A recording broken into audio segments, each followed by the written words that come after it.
Je vous invite à prendre votre copie de la parole de Dieu. Est-ce que vous avez votre Bible ce matin avec vous? Bible papier? Est-ce que quelqu'un a besoin d'une Bible? Si vous n'avez pas de Bible papier que vous aimeriez suivre avec nous dans la parole de Dieu, je vous invite à lever la main là où vous êtes.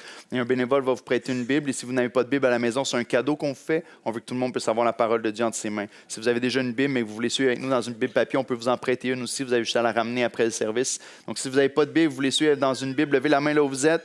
On va vous prêter une Bible. Tout le monde a sa Bible? Gloire à Dieu. Une bonne église qui a sa Bible le dimanche matin.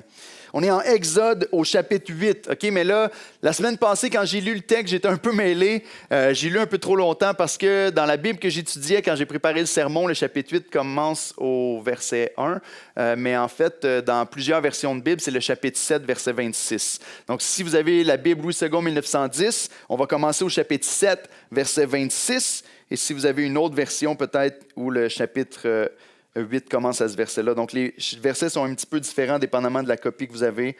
Comme j'ai dit à l'équipe de louange avant de commencer tantôt, les chapitres et les versets dans vos Bibles ne sont pas inspirés. C'est les hommes qui les ont mis pour qu'on puisse se retrouver plus facilement. Donc, ne soyez pas trop ébranlés par ça. Donc, ceux qui ont une Bible, peut-être c'est le chapitre 7 à partir du verset 26. Sinon, c'est au verset 1 du chapitre 8 et je vais lire le chapitre en entier. L'Éternel dit à Moïse, « Va vers Pharaon et tu lui diras, « Ainsi parle l'Éternel, laisse aller mon peuple afin qu'il me serve. Si tu refuses de le laisser aller, je vais frapper par des grenouilles toute l'étendue de ton pays. Le fleuve fourmillera de grenouilles, elles monteront et elles entreront dans ta maison, dans ta chambre à coucher et dans ton lit, dans la maison de tes serviteurs et dans celle de ton peuple, dans tes fours et dans tes pétrins. Les grenouilles monteront sur toi et sur ton peuple et sur tous tes serviteurs. » L'Éternel dit à Moïse, « Dis à Aaron, étends ta main avec ta verge sur les rivières, sur les ruisseaux et sur les étangs et fais monter les grenouilles sur le pays d'Égypte. » Aaron étendit sa main sur les eaux de l'Égypte et les grenouilles montèrent et couvrirent le pays d'Égypte. Mais les magiciens en firent autant par leur enchantement. Ils firent monter les grenouilles sur le pays d'Égypte. Pharaon appela Moïse et Aaron et dit, « Priez l'Éternel, afin qu'il éloigne les grenouilles de moi et de mon peuple, et je laisserai aller le peuple pour qu'il offre des sacrifices à l'Éternel. » Pardonnez-moi. Moïse dit à Pharaon plutôt, « Glorifie-toi sur moi. Pour quand prierai-je l'Éternel en ta faveur, en faveur de tes serviteurs et de ton peuple, afin qu'il retire les grenouilles loin de toi et de tes maisons? Il n'en restera que dans le fleuve. » Il répondit, « Pour demain. » Et Moïse dit, « Il en sera ainsi afin que tu saches que nul n'est semblable à l'Éternel, notre Dieu. Les grenouilles s'éloigneront de toi et de tes maisons et de tes serviteurs et de ton peuple, il n'en restera que dans le fleuve. » Moïse et Aaron sortirent de chez Pharaon, et Moïse cria à l'Éternel au sujet des grenouilles dont il avait frappé Pharaon. L'Éternel fit ce que demandait Moïse, et les grenouilles périrent dans les maisons, dans les cours et dans les champs. On les entassa par monceaux, et le pays fut infecté. Écoutez ceci. Pharaon, voyant qu'il y avait du relâche, endurcit son cœur, et il n'écouta point Moïse et Aaron, selon ce que l'Éternel avait dit. L'Éternel dit à Moïse, « Dis à Aaron, étends ta verge et frappe la poussière de la terre, elle se changera en poux dans tout le pays d'Égypte. » Ils firent ainsi. Aaron étendit sa main avec sa verge, et il frappa la poussière de la terre, et elle fut changée en poux sur les hommes et sur les animaux. Toute la poussière de la terre fut changée en poux dans tout le pays d'Égypte. Les magiciens employèrent leur enchantement pour produire les poux, mais ils ne purent pas. Les poux étaient sur les hommes et sur les animaux. Et les magiciens dirent à Pharaon, « C'est le doigt de Dieu. » Le cœur de Pharaon s'endurcit. Il n'écoutait pas Moïse et Aaron selon ce que l'Éternel avait dit. L'Éternel dit à Moïse, « Lève-toi de bon matin, présente-toi devant Pharaon. Il sortira pour aller près de l'eau. Tu lui diras, « Ainsi parle l'Éternel, laisse aller mon peuple, afin qu'il me serve. Si tu ne laisses pas aller mon peuple, je vais envoyer les mouches venimeuses contre toi, contre tes serviteurs, contre ton peuple et contre tes maisons. Les maisons des Égyptiens seront remplies de mouches et le sol en sera couvert. Mais en ce jour-là, je distinguerai le pays de Goshen où habite mon peuple. Et là, il n'y aura pas de mouches, afin que tu saches que moi, l'Éternel, je suis au milieu de ce pays. J'établirai une distinction entre mon peuple et ton peuple. Ce signe sera pour demain. » L'Éternel fit ainsi. Il vint une quantité de mouches venimeuses dans la maison de Pharaon et de ses serviteurs, et tout le pays d'Égypte fut dévasté par les mouches. Pharaon appela Moïse et Aaron et dit, « Allez, offrez des sacrifices à votre Dieu dans le pays. » Moïse répondit, « Il n'est pas convenable de faire ainsi, car nous offririons à l'Éternel notre Dieu des sacrifices qui sont en abomination aux Égyptiens. Et si nous offrons sous leurs yeux des sacrifices qui sont en abomination aux Égyptiens, ne nous lapideront-ils pas? Nous ferons 3 jours de marche dans le désert et nous offrirons des sacrifices à l'Éternel, notre Dieu, selon ce qu'il nous dira. » Pharaon dit, « Je vous laisserai aller pour offrir à l'Éternel, votre Dieu, des sacrifices dans le désert. Seulement, ne vous éloignez pas en y allant. Priez pour moi. » Moïse répondit, « Je vais sortir de chez toi. Je prierai l'Éternel demain. Les mouches s'éloigneront de Pharaon, de ses serviteurs et de son peuple. Mais que Pharaon ne trompe plus en refusant de laisser aller le peuple pour offrir des sacrifices à l'Éternel. » Moïse sortit de chez Pharaon et il pria à l'Éternel.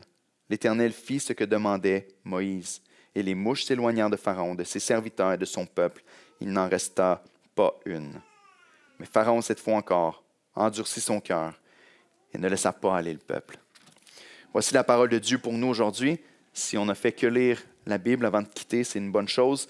C'est bon de lire le texte en entier, de voir la relation de Dieu avec Pharaon. Vous savez, lorsqu'on lit le livre de l'Exode, parfois, on va regarder à toutes les plaies puis essayer de trouver des détails dans chacune des plaies puis des nouvelles idées principales à chacune des plaies. Mais en fait, il y a une grande idée principale. Dieu est supérieur à Pharaon. Dieu va libérer son peuple et personne ne peut lui en empêcher. Mais lorsqu'on regarde à travers chacun des chapitres, on peut quand même constater des différences dans la relation de Dieu avec son peuple et de Dieu avec Pharaon. Et ici, on a des choses à voir dans le texte qui est devant nous, particulièrement dans la différence que Dieu fait ici. Avec les autres plaies, Dieu n'avait pas encore fait ça. Les plaies tombaient sur tout le peuple, même le peuple d'Israël. Et à partir de ce moment-ci, Dieu va dire, il y aura une distinction entre mon peuple et ton peuple. Et l'idée principale qui est devant nous dans le texte de Exode 8 aujourd'hui est ceci. Il y aura toujours une distinction claire entre le peuple de Dieu et les autres. Toujours une distinction claire. Vous savez, parfois, on regarde à certaines familles, et même quand je regardais les photos que tout le monde a partagées du camp, cette semaine, je regardais certains enfants sur les photos, et je disais, c'est tellement immanquable, personne ne peut se tromper, c'est l'enfant d'un tel, c'est l'enfant d'un tel. C'est évident, tu regardes à leur visage, la physionomie est pareille comme celle de leurs parents, l'appartenance à leur famille est évidente, et tu la vois immédiatement. Puis lorsqu'on regarde au peuple de Dieu, il regarde à l'œuvre de Dieu et que Dieu appelle son peuple ses enfants, même son premier-né qui va s'appeler notre Père, et même dans le Nouveau Testament qui va dire « nous sommes réellement des enfants de Dieu », on se pose la question, est-ce que de la même manière que nos enfants nous ressemblent, il devrait y avoir une ressemblance entre les enfants de Dieu et le Père céleste? De toute évidence, lorsqu'on lit la parole de Dieu, on devrait répondre oui. Et ici, Dieu est en train de dire, il va y avoir une distinction claire. Vous allez reconnaître qu'eux sont mon peuple et qu'eux ne sont pas mon peuple. Et j'aimerais vous diriger dans cette compréhension-là ce matin à travers le texte d'Exode 8. Mais d'abord, laissez-moi prier encore une fois. Il y a toujours une distinction claire entre le peuple de Dieu et les autres. On veut prier. Père Céleste, encore une fois, on te demande que non seulement les vérités qui sont dans le texte puissent ressortir, informer notre intelligence, changer nos cœurs, Seigneur, et nous renvoyer transformés dans la mission que tu nous appelles à accomplir. Mais on te demande, Éternel, que tu fasses ton œuvre par ton esprit et que réellement, on reparte d'ici avec cette conviction-là que ton peuple est distinct de tous les autres peuples. Pas pour avoir une supériorité dans notre attitude, pas pour être condescendant, avoir de l'orgueil et mépriser ceux qui ne sont pas ton peuple, mais au contraire, Père, pour honorer ton nom et que toi, tu sois vu à travers nous. Le message que tu donnes à ton peuple à travers ce texte-là est que les autres peuples vont savoir que l'Éternel est avec eux à cause de la distinction. Pas que le peuple est merveilleux, mais que l'Éternel est avec eux. Et on veut te prier, Père, que tu fasses cette distinction-là claire avec ton Église ici à Brossard. Rends ton peuple distinct pour que ce soit évident pour ceux qui ne te connaissent pas et qui sont de l'extérieur et qui nous côtoient dans nos milieux de travail, dans nos familles, dans nos amitiés, même ici à l'Église. Seigneur, que les gens sachent que tu es notre Dieu, que tu es avec nous et que nous sommes ton peuple. On te prie ces choses en Jésus-Christ. Amen. Premièrement, tu vas être distingué par tes prières. Lorsqu'on regarde au verset 1 à 15, pour ceux qui ont la version où le verset commence au chapitre 8, sinon ça va être à partir du verset 26. Lorsqu'on regarde aux 15 premiers versets, On voit la première plaie qui est donnée, la plaie des grenouilles, puis là, on a beau chercher dans les commentaires puis essayer d'étudier qu'est-ce que ça signifie. Est-ce que des fois on va dire, mais il y a des dieux d'Égypte qui sont attaqués à travers chacune des plaies? Pas nécessairement. Des fois, c'est un peu un stretch d'associer des dieux égyptiens aux plaies qui sont faites. Ici, on a la déesse Héket, que certains vont dire, elle avait une forme humaine, mais une tête de grenouille. C'était la déesse de la procréation. Et peut-être que Dieu est en train d'attaquer cette déesse-là, mais il n'y a pas vraiment de lien clair. Il n'attaque pas la procréation ici dans le contexte, mais il fait venir les grenouilles partout dans les maisons. Ce matin, j'y pensais. J'avais cette image-là dans la tête en me levant de mon lit à me dire, et si je me levais ce matin puis que mon lit était couvert de grenouilles, que je marchais sur le plancher en écrasant probablement des grenouilles, si je me promenais dans ma maison et qu'il y avait des grenouilles sur mon bureau, si je devais les enlever de mon ordinateur et de ma Bible avant de venir à l'église, s'il y avait des grenouilles partout sur le chemin de la maison à venir jusqu'ici, qu'est-ce que ce serait le sentiment, peut-être pour certains, de dégoût horrible? Je ne sais pas si vous avez déjà senti des grenouilles. Si vous allez sur la page des photos, vous allez voir qu'il y a certains enfants avec des belles grosses grenouilles. Hein? Je pense que Lévi a une belle grosse grenouille dans ses mains sur une des photos. On voit les enfants jouer avec des têtards, des choses comme ça, mais c'est cute quand c'est dans l'eau, tu joues avec et tu les remets là. Mais imaginez que c'est envahi. Le pays est complètement envahi de grenouilles. Les grenouilles sortent du Nil. Et ici, encore une fois, on voit la grandeur de Dieu, sa puissance, qui vient envahir le pays au complet, puis on voit la folie et la stupidité du peuple égyptien. Parce qu'encore une fois, on nous dit, les magiciens aussi ont répété les miracles et ont fait venir les grenouilles sur le pays d'Égypte. Puis tu dis, mais pourquoi? C'est la chose la plus ridicule que tu peux faire. Pourquoi tu amplifies la plaie qui vient de tomber sur ton peuple? Pour montrer ta puissance, mais encore une fois, ils sont incapables de les retirer. Et parce qu'ils sont incapables de les retirer, cette fois-ci, Pharaon se sent complètement dépassé. Pharaon réalise que ses mages ne seront pas capables de faire ce que Dieu est capable de faire. Et il doit reconnaître qu'il est surpassé. Il doit plier le genou devant Dieu. Mais Pharaon est un homme extrêmement pragmatique et qui ne veut pas perdre sa domination sur le peuple de Dieu. Pourquoi est-ce que je dis tu seras distingué par tes prières? Parce qu'on voit un contraste immense entre Pharaon qui prie ou qui demande la prière et le peuple de Dieu qui prie et que Dieu écoute. Lorsqu'on regarde au display, une des choses qu'on voit à travers toutes les plaies est un lien fort avec la création. Comme si les plaies étaient un renversement de l'ordre créationnel lorsque Dieu a fait le monde et qu'il a créé les animaux pour bénir la terre et servir les êtres humains, lorsqu'il a créé la lumière qui est apparue hors des ténèbres, lorsqu'il a fait toutes ces choses. Peter Enns, un commentateur biblique, va nous dire « Les plaies sont des renversements de la création. Les animaux maintenant nuisent à l'humanité au lieu de la servir. La lumière disparaît, les ténèbres s'installent. » On va le voir dans les prochaines plaies. « Les eaux deviennent une source de mort plutôt que de vie. » Et le point culminant de la Genèse 1 est la création des humains au dernier jour, tandis que le point culminant des plaies est la destruction des êtres humains lors de la dernière plaie. Et c'est évident lorsqu'on regarde au contraste entre la création et les plaies qui tombent sur le pays d'Égypte, le jugement de Dieu, c'est un renversement. La bénédiction de Dieu, la générosité de Dieu qui crée son monde pour ses humains et qui crée l'humain pour régner sur son monde, se tourne en jugement pour les Égyptiens lorsque la création se tourne contre l'être humain et finalement les êtres humains vont mourir à la 10e plaie. Ici, Dieu envoie cette plaie des grenouilles et Pharaon, on a l'impression qu'il plie le genou. On le regarde aller, puis on a l'impression qu'enfin il comprend que Dieu est plus puissant que lui.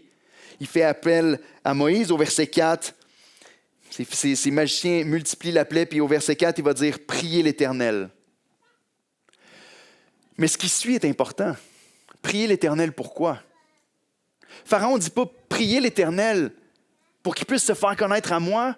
Pour que je puisse le rencontrer, pour que je puisse être en communion avec ce Dieu-là extraordinaire qui règne sur vous et qui fait ces choses merveilleuses. On chante « Tu fais de grandes choses » tantôt, puis on croit que Dieu fait des grandes choses, mais qu'est-ce que ça devrait créer dans notre cœur? Un désir de s'approcher de lui et de connaître ce Dieu-là qui fait de grandes choses? Ou plutôt qu'on est repoussé, qu'on est dégoûté par ce Dieu-là et qu'on ne veut pas que personne domine sur notre vie? Pour Pharaon, ce n'est même pas un des deux. C'est juste de dire « Je domine et je règne ». Mais là, votre Dieu me fait du trouble. Priez-le pour qu'il enlève le problème d'auprès de moi. Comme ça, mon pays va être en paix. Regardez ce qu'il dit au verset 4. « Priez l'Éternel afin qu'il éloigne les grenouilles de moi et de mon peuple. Et je vais laisser aller le peuple pour qu'il offre des sacrifices à l'Éternel. » Un beau manipulateur. Hein? Dans ma jeunesse, en grandissant, c'est ce qu'on appelait des promesses d'ivrogne. Déjà entendu cette expression-là? Quand une personne était complètement ivre, là, tout à coup, il disait qu'il t'aimait, puis il faisait toutes sortes de promesses. Peut-être que vous n'avez pas connu ça, gloire à Dieu, mais c'est des promesses qui ne s'accomplissent jamais. Tu fais des promesses, puis finalement, le lendemain, tu changes d'idée quand les choses se sont replacées un petit peu. Pharaon est en train de dire, allez-y, priez votre Dieu qui enlève les grenouilles, puis après, je vais vous laisser aller. Et là, Moïse part, il prie Dieu. Il demande à Dieu d'enlever les grenouilles du pays, et Dieu exauce la prière de Moïse. Les grenouilles sont enlevées du pays. Et ce qui est vraiment étonnant quand on regarde au texte, au verset 11, alors que le pays est infecté de toutes les grenouilles qui étaient là, probablement les grenouilles sont mortes, le pays en a été infecté, on les a enlevées, certaines sont retournées dans le Nil. Et au verset 11, on voit la réponse de Pharaon. J'ai demandé la prière pour que les grenouilles s'éloignent, j'ai dit que j'allais libérer le peuple, les grenouilles sont parties, j'ai plus de problème, tout est beau, pragmatisme 101, tout est beau, j'ai plus de problème, ça a fonctionné, j'ai pas besoin d'accomplir ma promesse. Au verset 11, il dit, Pharaon, voyant qu'il y avait du relâche, endurcit son cœur. Et il n'écoutait pas Moïse et Aaron selon ce que l'Éternel avait dit. Ce qui est intéressant, c'est de voir que, premièrement, la distinction entre les enfants de Dieu et Pharaon, puis ceux qui ne sont pas ses enfants, c'est que Pharaon ne va jamais s'adresser à Dieu directement. Pharaon n'a pas un accès auprès de Dieu. Il n'y a pas une confiance et un amour et un intérêt d'entrer en communion avec Dieu. Il n'y a pas une foi qui lui dit « Tu peux t'approcher de Dieu, lui demander de t'exaucer, puis Dieu va t'exaucer. » C'est son ennemi, il passe par un intermédiaire et il dit « Toi, prie-le, parce que toi, tu as un accès auprès de ce Dieu-là. Toi, prie-le à ma place. » Et il s'approche d'un autre. Vous savez, plusieurs d'entre nous avons ce réflexe-là parfois dans nos vies. Certains d'entre nous avons une relation avec Dieu où est-ce que Dieu est un outil que je peux me servir. Quand les choses commencent à tourner mal dans ma vie, je vais aller voir des gens pour leur dire « Pouvez-vous prier pour moi? Ça va vraiment pas bien en ce moment. » Pas nécessairement que toi-même, tu vas t'approcher de Dieu et dire « Seigneur, ma vie, je veux la remettre en règle avec toi. Je veux m'approcher de toi. Je réalise que je me suis éloigné. » Non, ça va mal. S'il vous plaît, priez pour moi que les problèmes s'enlèvent de ma vie. Et une fois que les problèmes sont partis, on oublie Dieu puis on continue notre vie comme on le voulait avant.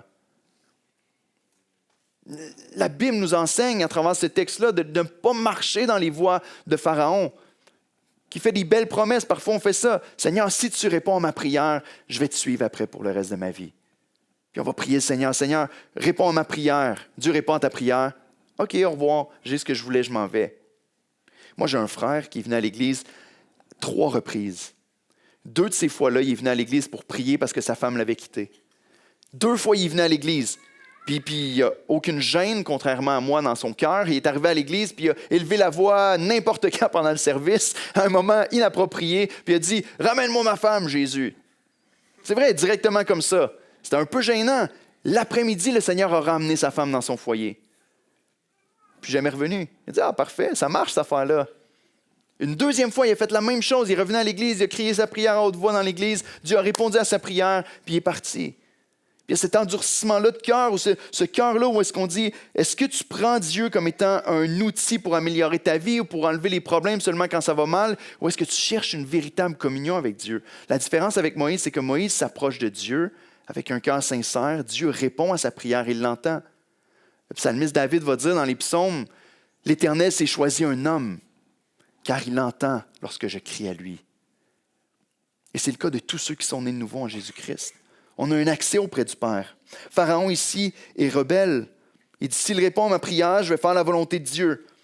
Dieu répond à sa prière, il ne fait pas sa volonté. L'engagement est brisé, il se rebelle. Et ici, on voit au verset 11, voyant qu'il y a du relâche. Et certains de nous, on combat avec des choses différentes, mais parfois, lorsque tout va mal, on a de la facilité à rester proche de Dieu. Lorsque les choses tournent mal, on dirait qu'on est capable de se tourner vers Dieu et de dire « Seigneur, je réalise que j'ai besoin de toi, viens à mon secours, viens à mon aide. » Et lorsque Dieu te bénit, puis lorsque Dieu fait du relâche un peu dans ta vie, puis que les choses commencent à aller bien, c'est là qu'on oublie le Seigneur. On se dit « Pourquoi est-ce que je me tournerai vers lui? » On ne se le dit même pas, c'est juste naturel pour nous. J'ai plus besoin. Je vais retourner vers lui lorsque je vais avoir besoin d'aide. Comment on appelle ça en bon québécois? Des profiteurs, non? Ce n'est pas une relation d'amour et une communion. Je vais aller vers lui lorsque j'ai besoin de quelque chose. Si vous disiez ça à un de vos amis, « Écoute, je ne veux pas trop qu'on se passe souvent. Quand je vais avoir besoin d'aide, je vais venir te voir. » Ce n'est pas une relation extrêmement bénissante. Et c'est ce que Pharaon fait ici. Tandis que les enfants de Dieu s'approchent de Dieu dans leur prière. Mais certains sont dans l'autre côté, où est-ce qu'on est proche de Dieu lorsque tout va bien. Lorsque tout va bien, qu'on semble être béni, que toutes les choses semblent aller bien dans notre vie, on est comme « Merci Seigneur, je suis reconnaissant, Dieu est avec moi, Dieu est bon. » Et dès que la souffrance entre dans notre vie, on se tourne contre lui puis on lève le poing vers le ciel. « Seigneur, pourquoi? Si tu es mon Dieu, pourquoi est-ce que je vis ces choses-là? Si tu es vraiment bon, pourquoi est-ce que je passe à travers l'épreuve et les difficultés?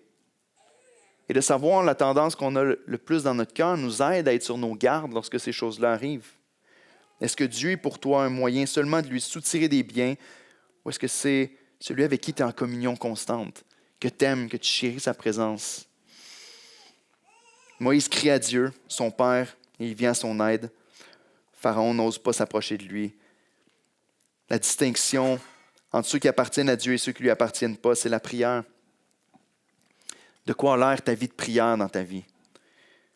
Est-ce que ta prière est seulement une prière d'urgence ou est-ce que c'est une prière de communion constante? Le peuple de Dieu est distingué par la prière fréquente. Mais deuxièmement, le peuple est distingué par la sainteté de la présence de Dieu. Lorsqu'on regarde au verset 16 à 24, c'est la première plaie ici avec l'époux. Est-ce que Dieu ne donne pas d'avertissement à Pharaon? Il ne lui dit pas, voici la plaie qui va venir sur toi si tu ne laisses pas aller mon peuple. Mais il dit tout simplement à Moïse, dis à Aaron de frapper le sol et toute la poussière du sol va devenir des poux qui vont remplir non seulement les maisons, non seulement les animaux, mais aussi les humains. Et les poux sont là répandus. Et là, c'est la première fois non seulement que Dieu n'avertit pas, mais c'est la première fois que les magiciens ne sont même pas capables de reproduire la plaie. Ici, il y a une distinction claire entre la puissance de Dieu et la puissance des hommes. Comme si à chaque fois on disait, mais on est capable nous aussi de reproduire ça. Puis là, Dieu dit, ouais, essayez de me suivre, voir. Voici les poux qui tombent sur le pays. Les magiciens sont incapables. Et eux, les serviteurs de Pharaon, ceux qui sont en train de lui donner de la crédibilité depuis le début, ceux vers qui ils se tournent pour dire « Montrez-leur combien l'Égypte est puissante », sont impuissants, sont incapables de reproduire la plaie. Et eux-mêmes, lorsqu'ils voient qu'est-ce que Dieu est en train de faire au milieu du pays, ils vont dire « C'est le doigt de Dieu ». Ils vont dire à Pharaon, et Pharaon continue de s'endurcir. Quelle frustration dans le cœur, non? Je suis le Dieu d'Égypte. Je suis assis sur mon trône, c'est moi qui règne. Et mes propres serviteurs viennent me voir en se disant, c'est le doigt de Dieu. On ne peut pas reproduire ça. Il est trop grand, il est trop puissant. Et Pharaon, au lieu de plier le genou encore une fois et de dire, OK, je reconnais que ce Dieu-là est beaucoup plus grand que moi, va s'endurcir le cœur.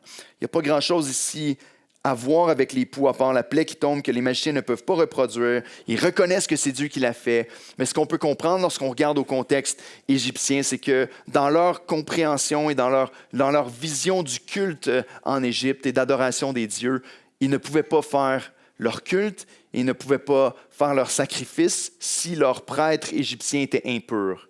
Et le fait d'être rempli de poux faisait en sorte qu'ils étaient impurs. Et là, il y a comme un renversement ici où est-ce que Pharaon empêche depuis le début le peuple d'Israël d'aller adorer Dieu dans le désert. Et là, c'est le peuple des Égyptiens dans leur pays qui ne peuvent pas adorer leur Dieu parce qu'ils sont couverts de poux, parce qu'ils sont impurs. Et il y a un changement qui prend place ici. Vous ne voulez pas nous laisser adorer, vous ne voulez pas nous laisser aller. Maintenant, la plaie tombe sur vous. Vous ne pouvez même pas adorer vos dieux dans votre propre pays. Quelle distance qui est en train de se faire entre Dieu et les puissances d'Égypte.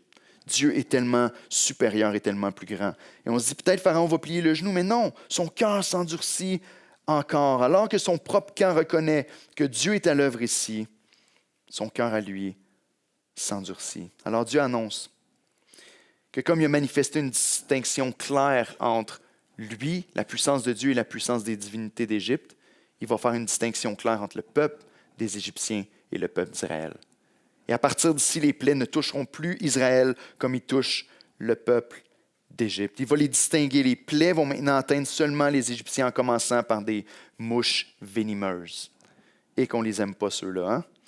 Autrement dit, Pharaon, tu as bien vu que je ne suis pas de la même nature que toi. Maintenant, tu vas voir de quoi peut avoir l'air un peuple lorsque moi, je marche au milieu d'eux. Le but de Dieu, à chaque fois qu'il parle à son peuple et qu'il leur dit ce qui va arriver, il leur dit, tu vas voir que l'Éternel est au milieu de son peuple. Tu vas reconnaître que c'est la présence de Dieu au milieu du peuple qui fait en sorte que mon peuple est différent de ton peuple. Je suis l'Éternel. Et Dieu va envoyer les mouches seulement sur l'Égypte et tout le pays de Goshen va être protégé. Je ne sais pas si vous êtes capable de vous imaginer un peu le visuel. On a eu un peu une illustration la fin de semaine passée au camp. Hein? Un faible aperçu d'à quel point dérangeant ça peut être des mouches qui ne nous lâchent pas pendant un instant.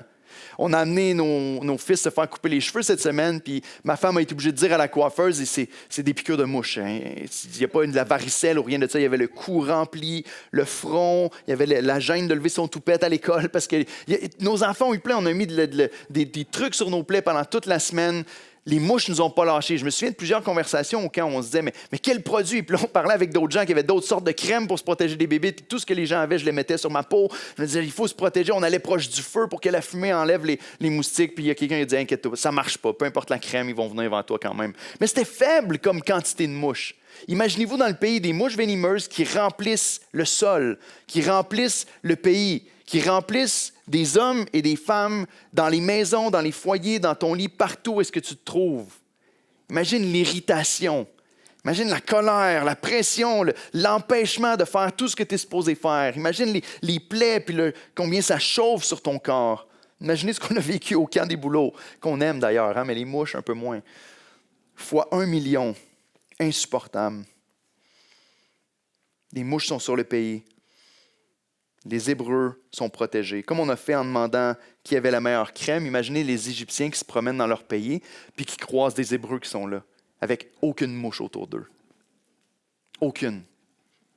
Qui se promènent avec aucune mouche sur eux, alors que toi, tu es couvert puis que ça te démange. Qu'est-ce que tu fais?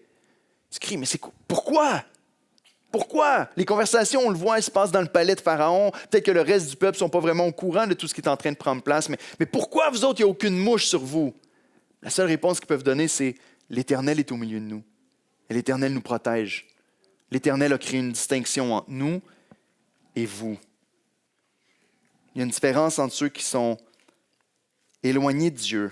Et au verset 22, Dieu le rend clair afin que tu saches que moi, l'Éternel, je suis au milieu de ce pays. La semaine passée, on pouvait peut-être s'approcher du feu pour avoir un peu de fumée qui éloigne les moustiques et qui nous donne un peu la paix. Le peuple des Hébreux ici, alors qu'il n'y avait aucune mouche autour d'eux, pouvait dire, on s'est approché d'un autre feu. Notre Dieu qui est un feu dévorant, qui s'est révélé même dans un feu auprès de Moïse et qui fait la distinction entre nous et vous. Sa présence au milieu de nous fait la distinction. Ici, il y a une distinction entre ceux qui sont éloignés de Dieu et ceux au milieu duquel Dieu se trouve. Deux manières. Le jugement de Dieu tombe sur ceux qui sont pas avec Dieu, qui ne marchent pas avec Dieu. Et la pureté. Autrement dit, le peuple d'Égypte ne peut pas continuer leur adoration parce qu'ils sont impurs. L'impureté les empêche de faire les choses qu'ils devraient faire. Et le peuple de Dieu est gardé dans une espèce de sainteté, une protection. Ils sont mis à part du reste des Égyptiens qui sont dans le pays. Et on doit se rappeler, Dieu leur dit que ce sera la manière de distinguer que l'Éternel est au milieu d'eux. Quand on regarde à ce texte-là, puis on regarde à la distinction que Dieu fait, on se dit, mais nous, aujourd'hui, comment? Lorsque tu dis, Dieu va toujours faire une distinction entre son peuple et les autres peuples, comment est-ce que nous, je veux dire, il n'y a pas de mouche comme ça aujourd'hui? Lorsqu'il y a une infectation, il y en a autant sur les autres. La COVID n'a pas plus protégé les chrétiens que les non-chrétiens. Comment ça se passe exactement?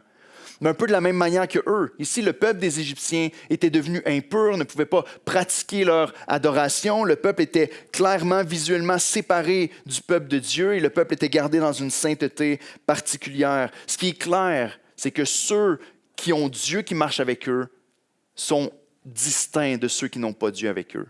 Donc la question qu'on se pose, c'est de quelle manière est-ce que c'est distinct pour nous aujourd'hui? Ou peut-être pour plusieurs d'entre nous. Est-ce que c'est clair qu'on est des gens avec qui Dieu marche?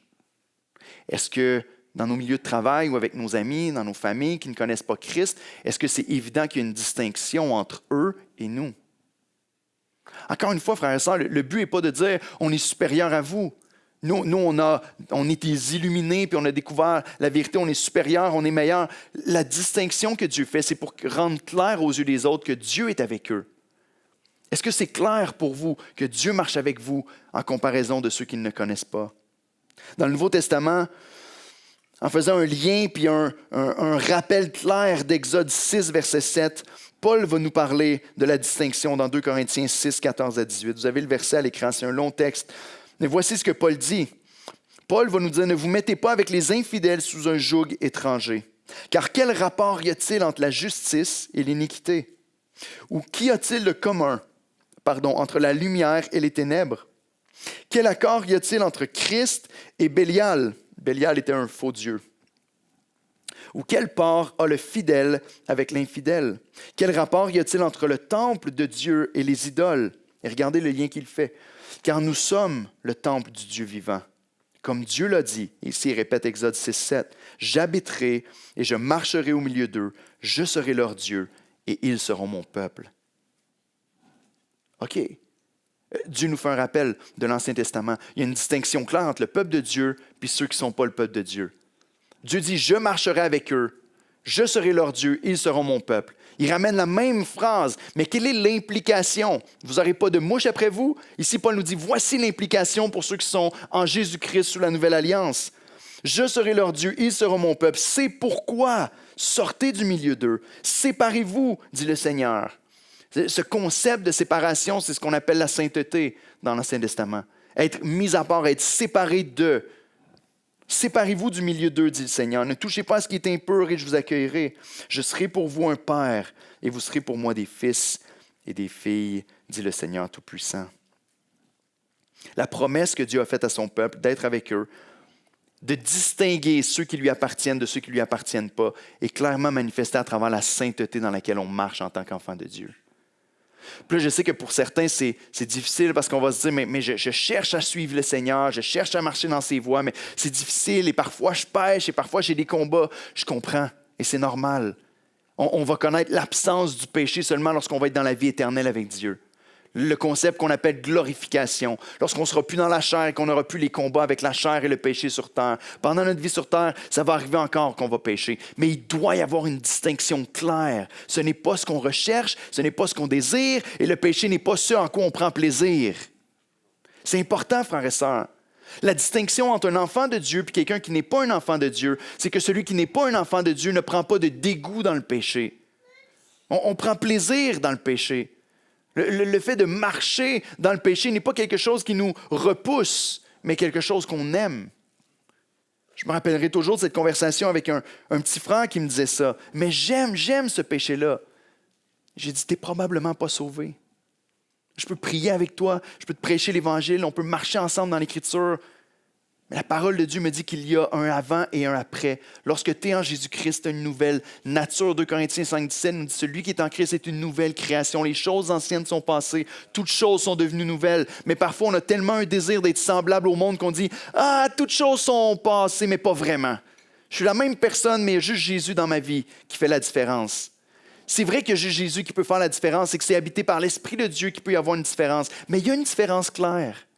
Normalement, on ne marche pas de la même manière que ceux qui sont sans Christ et sans espérance dans le monde. Pourquoi? Parce que Dieu marche avec nous. Je serai avec vous, vous serez mon peuple et je serai votre Dieu. Tellement d'églises, malheureusement, aujourd'hui, veulent être cool ou à la mode, puis tellement souvent, on essaie de dire, si on était un peu plus semblable au monde, le monde ne nous rejetterait pas autant. Si on avait une musique aussi cool que les gens qui sont à l'extérieur. Vous savez, il y a des concerts à l'extérieur, des grands artistes qui viennent au Centre Bell, qui font des concerts. Si notre musique ressemblait à ça, les gens viendraient à l'église pour adorer. Frères et sœurs, c'est pitoyable à chaque fois qu'on voit ça. Parce que jamais on les accode de toute façon. Ils ont des shows extraordinaires, des sensations fortes, des lumières et tout ça. Et des fois, on essaie de reproduire ça à l'église. Ce n'est pas ce qui va garder les gens à Christ. On va peut-être les garder à l'église. On va peut-être les divertir. Mais comme l'a si bien dit Charles Spurgeon, le but des pasteurs et des prédicateurs et le but de l'Église n'est pas de divertir les boucs, mais de nourrir les brebis. Et notre but est de prêcher la parole de Dieu dans sa vérité. Normalement, il y a une distinction. Lorsqu'on essaie de brouiller la ligne entre le croyant et le non-croyant, on n'est pas en train de faire une faveur aux gens. Dieu est en train de dire la marque claire que je suis au milieu de vous, c'est la distinction entre mon peuple et son peuple. Et donc, bien que nous, on trouve ça un peu fou, ce qui va attirer les gens qui ne connaissent pas Christ, ce n'est pas de voir des gens qui vont à l'église tous les dimanches, mais qui pratiquent les mêmes choses qu'eux, et qui font les mêmes choses qu'eux, et qui aiment les mêmes choses qu'eux, mais des gens qui sont radicalement transformés par l'Esprit de Dieu, qui marchent dans la sainteté, qui aiment le Seigneur. Et Dieu va se glorifier dans leur vie, et c'est ce qui va attirer. La Bible nous dit, et Jésus enseigne à ses disciples, à ceux-ci, tous reconnaîtront que vous êtes mes disciples, à la ressemblance que vous avez avec les gens qui ne croient pas en moi. Ce n'est pas le message de Christ. À ceux-ci, tous connaîtront que vous êtes mes disciples, à l'amour que vous avez les uns pour les autres. Il y a une différence dans notre approche les uns envers les autres qui est marquante pour ceux qui sont à l'extérieur. Et cet amour-là découle de l'amour de Dieu envers nous et qu'on a envers Dieu.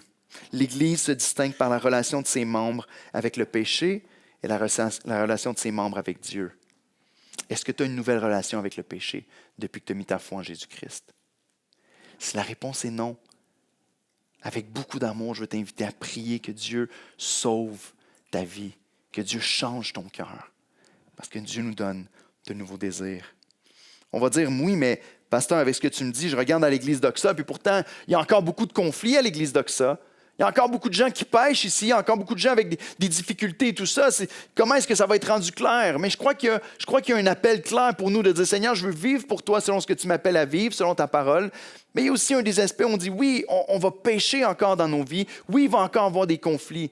Mais le conflit ne définit pas qui on est. Ce qu'on fait avec le conflit définit qui on est. Parce que l'Évangile est vraiment manifesté à travers les difficultés qu'on peut avoir les uns avec les autres. Si tout est facile dans nos relations, comment je peux appliquer ce que la Bible dit de t'aimer inconditionnellement alors que tu remplis toutes les conditions? Comment est-ce que l'Évangile est relâché alors qu'on est dans des relations où on n'a jamais besoin de se pardonner les uns les autres? Ce qui est différent du reste du monde, c'est que lorsqu'on a des problèmes, souvent on va se dire « Ciao, bye, c'est fini, j'ai plus besoin d'être en relation avec toi. » Lorsqu'on est dans l'Église et qu'on a des conflits, on dit « Seigneur, aide-nous à régler ces choses-là, à manifester l'amour de Christ, puis à faire briller ton Évangile à travers l'amour qu'on a les uns pour les autres. » Voyez-vous, ce n'est pas l'absence de péché et de problèmes, mais Christ au milieu de nous qui transforme notre manière de gérer ces difficultés-là. Est-ce qu'on est distingué vraiment de ceux qui nous entourent? Lorsque l'apôtre Paul nous parle du contraste ici entre ceux qui sont chrétiens et ceux qui ne le sont pas, il nous parle de cette distinction-là. Qu'est-ce qu'il y a en commun entre la lumière et les ténèbres? Et c'est une expression qui est reprise souvent dans le Nouveau Testament. Pourquoi? Parce que c'est le meilleur exemple. Il n'y a pas de plus grande différence. Il n'y a rien que tu peux comparer qui est le plus différent que la lumière et les ténèbres. Rien. Rien. Et autrement dit, il est en train de dire la différence entre ceux qui m'appartiennent et ceux qui ne m'appartiennent pas doit être radicale et visible. Comment est-ce que le Seigneur nous appelle à prier dans ce sens-là? Est-ce que c'est évident pour ceux qui sont autour de toi? Et lorsqu'ils t'approchent en disant « Toi, ta vie a l'air tellement facile. Toi, je ne comprends pas comment tu peux avoir de la joie alors que tu vis ces épreuves-là. Je ne comprends pas comment tu peux être de telle et telle manière. Pourquoi ton caractère? » La pire réponse qu'on peut faire, c'est de dire « C'est parce que tu comprends, moi j'ai compris une couple d'affaires que tu n'as pas compris encore. » La pire réponse qu'on peut faire, c'est de parler de nos forces et de nos capacités. Au lieu de dire « C'est quoi la seule différence entre toi et moi? C'est que Christ est entré dans ma vie. Dieu marche avec moi. Dieu change mon cœur. Dieu me donne une nouvelle direction. Dieu agit dans ma vie. La différence, c'est lui. Pour pointer les gens vers lui et pas vers notre grande sagesse et notre grande force. Donc, tu es distingué par tes prières parce qu'on n'utilise pas Dieu comme un guichet automatique. Tu es distingué par la sainteté de la présence de Dieu parce que lorsque Dieu est avec toi, les choses sont différentes. Et dernièrement, dans les versets 25 à 32, on voit que tu es distingué par ton adoration. Ce que je trouve remarquable ici, c'est que Pharaon semble faire des petits compromis. Pharaon commence à voir que Dieu est vraiment plus puissant que lui.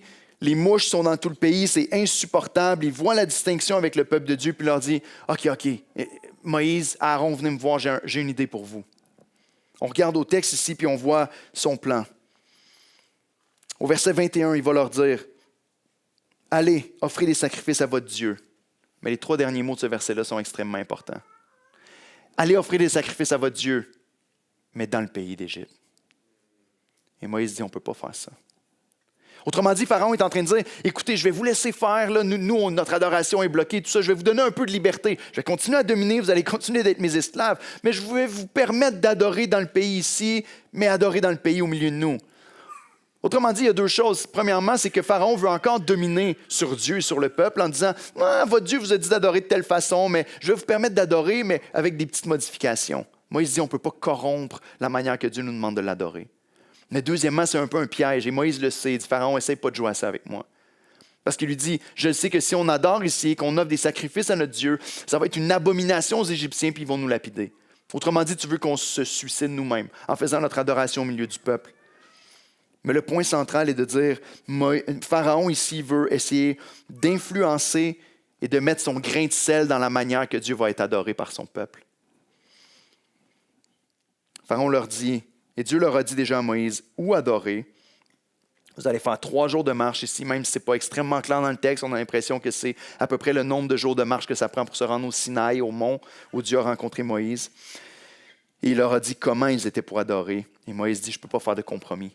Pourquoi? Frère et sœurs, c'est extrêmement important pour nous encore aujourd'hui. Parce que ce n'est pas les hommes qui décident comment Dieu va être adoré. Dieu décide comment il va être adoré.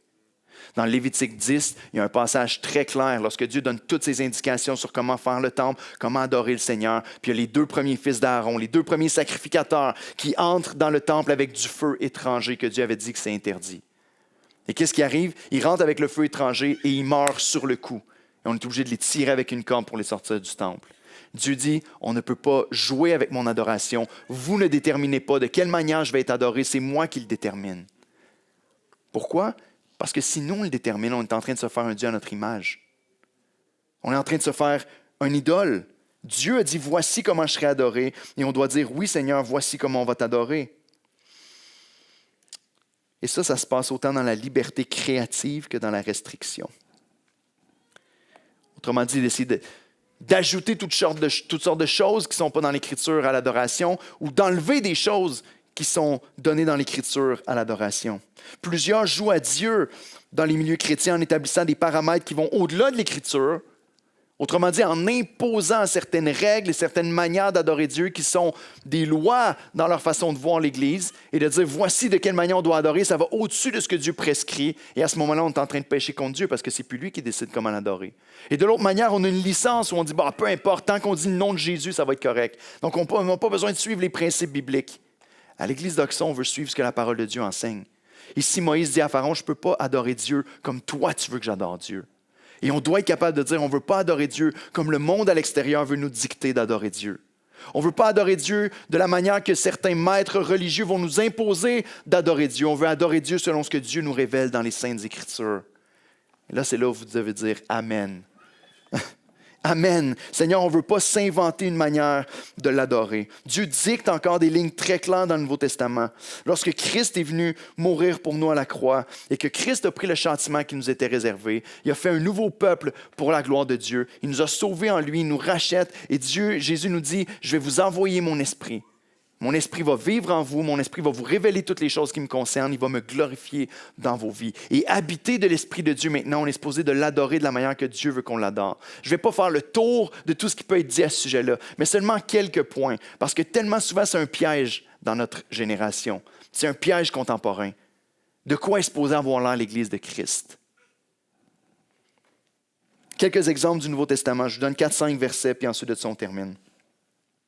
Jésus enseigne dans le Nouveau Testament que le culte des hypocrites est inacceptable. Autrement dit, il enseigne à ses disciples, et peut-être la chose sur laquelle il appuie le plus, c'est que l'hypocrite, celui qui n'a pas un cœur sauvé, celui qui n'adore pas Dieu de tout son cœur, Dieu ne reçoit pas son adoration. En Matthieu 15, les versets 8 et 9, il va parler des pharisiens, entre autres, et il va appliquer la prophétie qui a été faite par Ésaïe. Il va dire, « Ce peuple m'honore des lèvres, mais son cœur est éloigné de moi. » C'est en vain qu'ils m'honorent. Ça veut dire qu'ils ne m'honorent pour rien.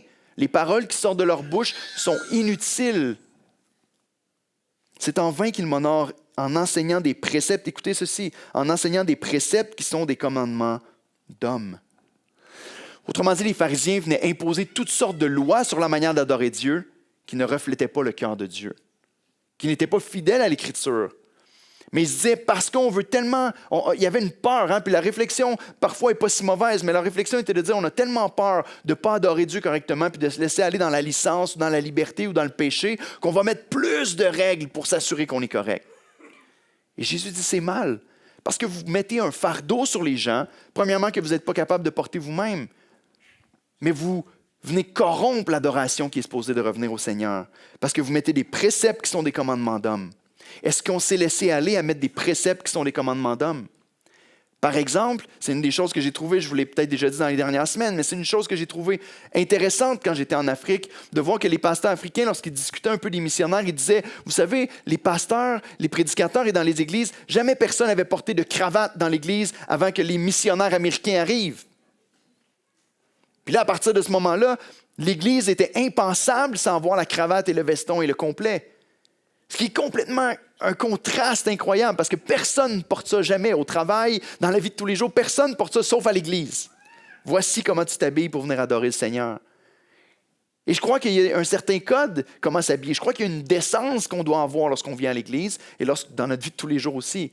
Mais vous comprenez le principe où est-ce qu'on impose quelque chose qui n'est pas dans l'Écriture parce qu'on a toujours connu l'église de cette manière-là. Des préceptes et des commandements d'hommes. Vous devez dire ceci et faire cela et avoir cet ordre-là. Est-ce que c'est vraiment biblique? Jésus va enseigner la vraie adoration en Jean 4, versets 23 à 24. Voici encore une fois le cœur de l'adoration. Il lui dit à la femme samaritaine, mais l'heure vient et elle est déjà venue, où les vrais adorateurs adoreront le Père en esprit et en vérité.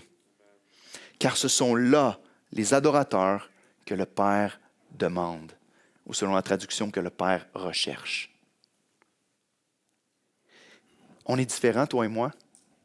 Le Seigneur n'est pas en train de dire ceux qui peuvent m'adorer pour de vrai, ceux que je vais recevoir l'adoration, c'est ceux qui adorent en levant les mains. Peut-être que vous ne levez pas les mains, moi ça m'arrive de lever les mains dans l'adoration. Ceux qui bougent beaucoup, ceux qui parlent fort, ceux qui ne parlent pas fort. Le Seigneur ne dit pas c'est ça qui compte. Le Seigneur dit les vrais adorateurs vont adorer en esprit et en vérité. Et ça veut dire plusieurs choses. Premièrement, ça veut dire selon la vérité révélée dans l'Écriture. Jésus est lui-même descendant des Juifs. Il dit à la femme samaritaine, vous adorez ce que vous ne connaissez pas.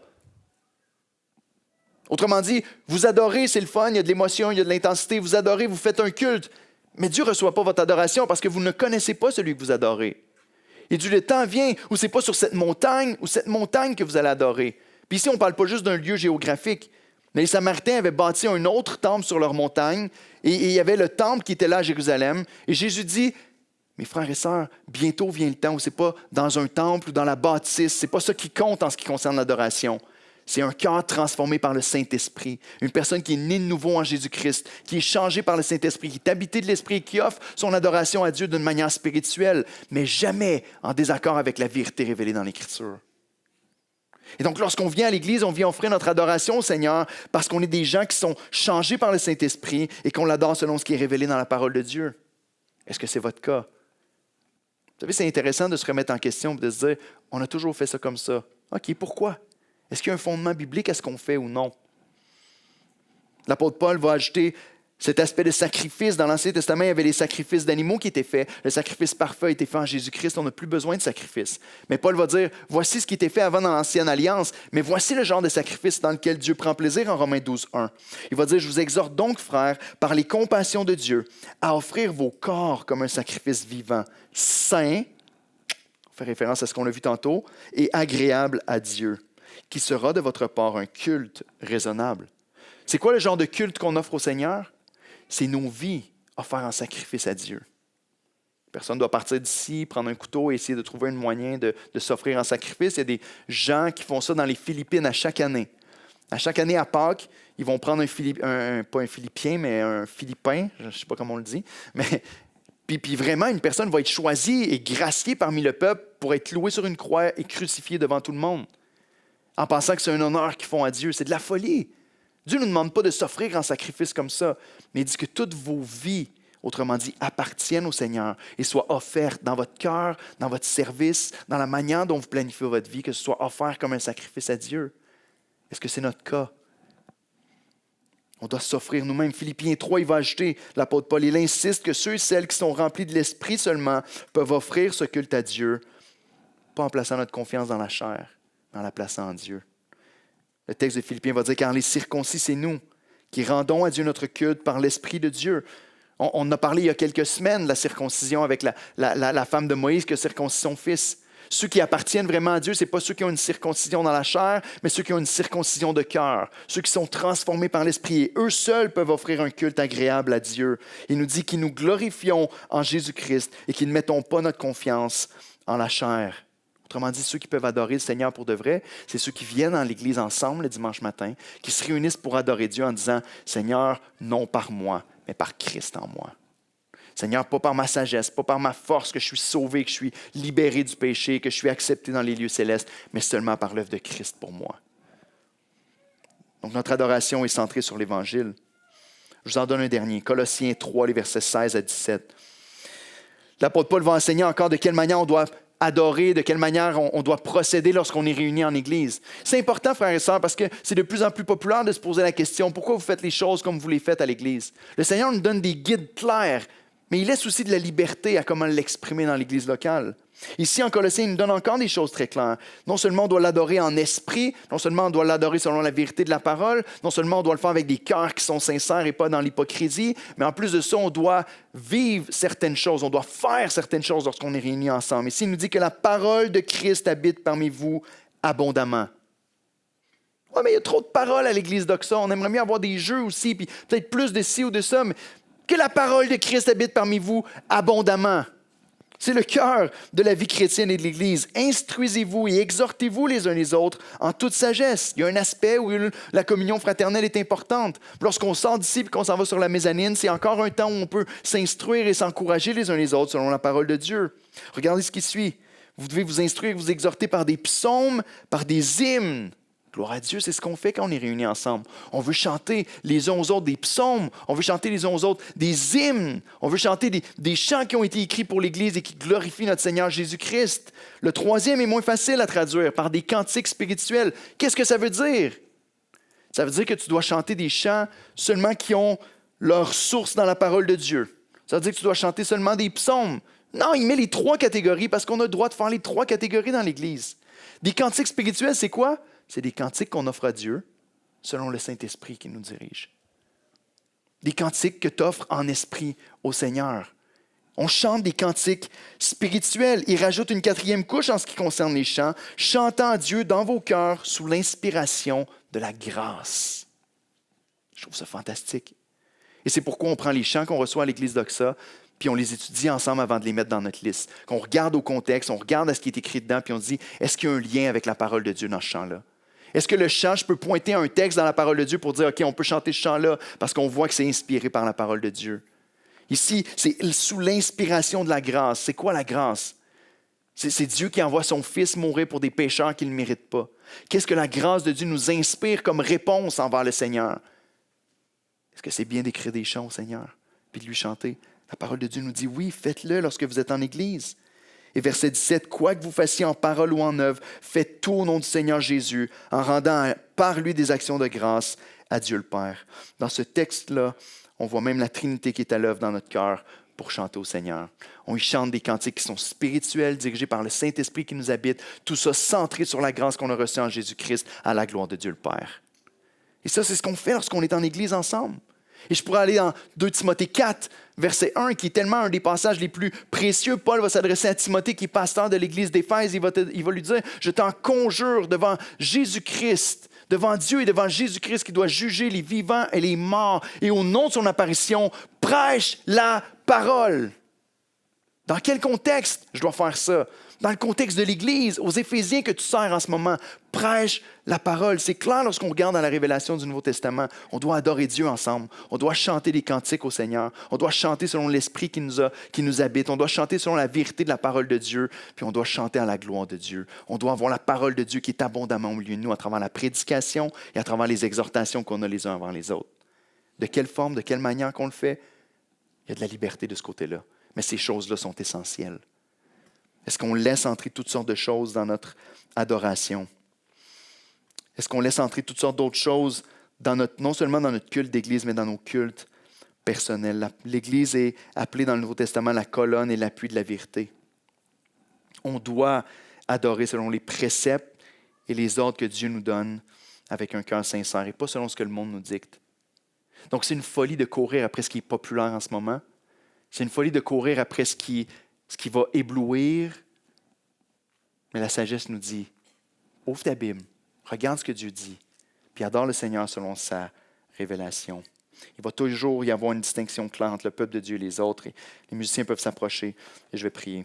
On va être distingués non seulement par notre vie de prière, de communion avec Dieu, sans intermédiaire, comme Pharaon le fait avec Moïse. On doit le faire par notre vie de sainteté qui manifeste réellement que Dieu est au milieu de nous. Dieu manifeste au reste du monde qu'il est notre Dieu parce qu'il marche avec nous et qu'on marche dans la sainteté.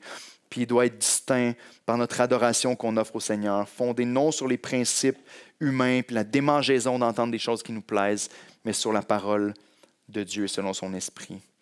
Donc, est-ce que tu as ce matin besoin de prier, de sonder ton cœur? Est-ce que tu as laissé des éléments mondains déterminer ta relation avec Dieu? Est-ce que ton christianisme ou ta vision de l'Église est influencée davantage par ce qui est populaire ou par le contenu de l'Écriture? Est-ce que le Seigneur peut-être te rappelle sur le droit chemin ce matin à te repentir? Est-ce qu'il t'encourage peut-être à comprendre que la bonne Église est distinguée par ce qui est écrit dans la parole de Dieu et pas par le nom qui est écrit sur la porte? Par la grâce de Dieu, on ne croit pas que l'Église d'Oxa est la seule bonne Église. On continue tous de grandir et de marcher avec le Seigneur.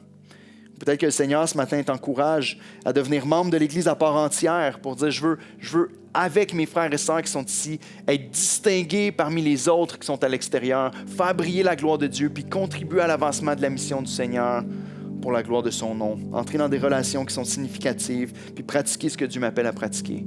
De nous encourager les uns les autres dans ses voies et honorer son saint nom. Prions ensemble. Éternel Dieu, je veux te remercier.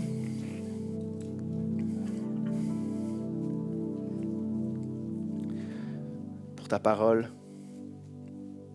pour ton amour envers nous. Je veux te remercier, Seigneur, pour ce texte d'Exode 8. Je te remercie, mon Dieu, de nous avoir montré du début à la fin de ta parole que ton peuple est appelé à être distingué. Que ton peuple est appelé à, en s'approchant de toi, mon Dieu, en marchant dans tes voies, en étant collé sur ton cœur, à manifester au reste du monde qui tu es. Tu l'as répété à plusieurs reprises dans le texte d'Exode 8, afin que tous sachent que l'Éternel est au milieu de son peuple. Voici ce qui va être fait. Je te prie, Éternel, que tu nous aides à être ce genre de chrétien dévoué envers toi et fidèle à ta parole, pas pour essayer de montrer aux autres qu'on est meilleur qu'eux, mais au contraire, pour être attirant pour ceux qui se perdent et leur montrer, Seigneur, que la seule vraie vie se trouve en toi, pour pointer vers Christ. Aide-nous à être des lumières dans un monde de ténèbres, qui donne l'espoir et l'espérance à ceux qui sont autour et qui en manquent, qui n'en ont pas. Je te prie, bâtis ton Église encore dans ta grâce, dans ta bonté. Fais-nous des gens qui prennent plaisir à te suivre, et même parfois lorsqu'on ne comprend pas exactement tout ce que tu veux dire, qu'on puisse marcher dans tes voies avec foi et avec confiance en toi. Agis dans nos cœurs, Seigneur, et glorifie ton nom dans ton Église, pour la gloire de ton nom et la joie de ton peuple. Amen. Amen.